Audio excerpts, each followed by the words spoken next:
Simple cooked ham. This ham's come in a net. There's plenty of this net.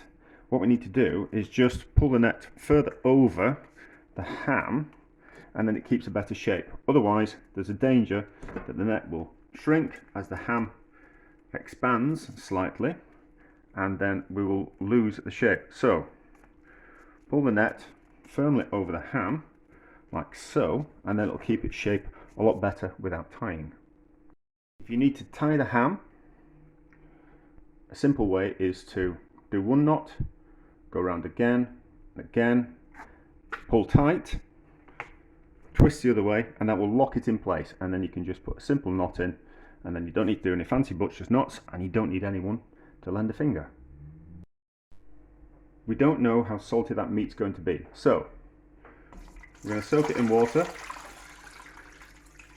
and then we're going to pour that water straight off. That's going to get rid of any excess salt that's on the outside of the meat and the brine that the ham has been soaked in. Then we're going to put fresh water on, and then we're going to keep it somewhere cool with a lid on, or in the fridge overnight or for 12 hours to draw out the excess salt.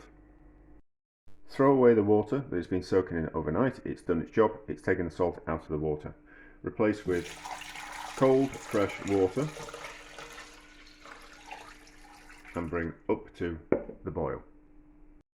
The water is now coming up to boil, so we need to turn the temperature right down and put a lid on, and we need to cook at slow, gentle simmer. You need to keep an eye on it for the next hour or so, that it's not boiling too much. If it boils, the meat will become stringy and not very nice to eat. We are looking for a gentle simmer. The pan will be too hot for you to touch. If you can touch it and keep your fingers on it, it's too cold and you run the risk of ruining the meat. That is what I mean by a gentle simmer. We don't want it cooking any more than that. If the pan's a little bit too small and your ham joint's a little bit too big, don't worry. We'll turn it over halfway through so the top of the meat will cook thoroughly. The ham has had about 3 hours worth of slow simmering. It's ready. We can tell it's ready by using a metal skewer. Push the metal skewer in, and then the meat will fall off the skewer of its own weight. So we know that's tender all the way through. Cool it down in the stock will prevent it from drying out. If you take it out of the stock now, it will start to evaporate some of the liquid off the outside, and we will lose moisture. So we cool it down in the stock. If you want to speed up the process of cooling it down in the stock, then we put the pan into a container of cold water, and that will diffuse some of the heat out of it. If you want to roast the ham joint, now's the time to do it.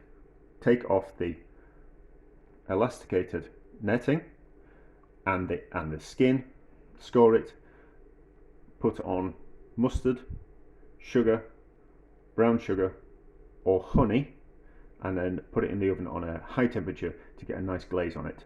I'm going to have it cold. I'm going to have it sliced. So cool down, cold water. We might need to change the water a couple of times, but we're going to cool it down till we can handle it easily, that it's firmed up enough that it won't fall apart in our hands, and it's cool enough that it's not hot and will burn us.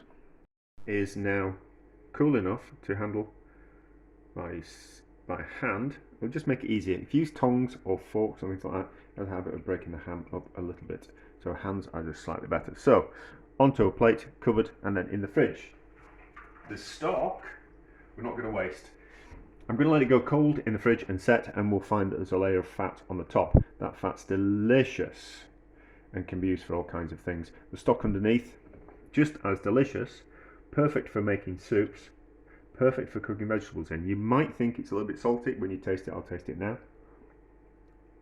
No, that's fine, that's delicious. Cook your vegetables in that, or turn that into the basis for the soup, and you'll have the best soup ever. We're back when it's cool, and I'll give it a slice. It is now cold and set, so cut off the elastic net with a sharp knife. Slice off the skin and any excess fat that you don't want. Then, using your sharp knife, slice into your ham, which is very tender, and enjoy.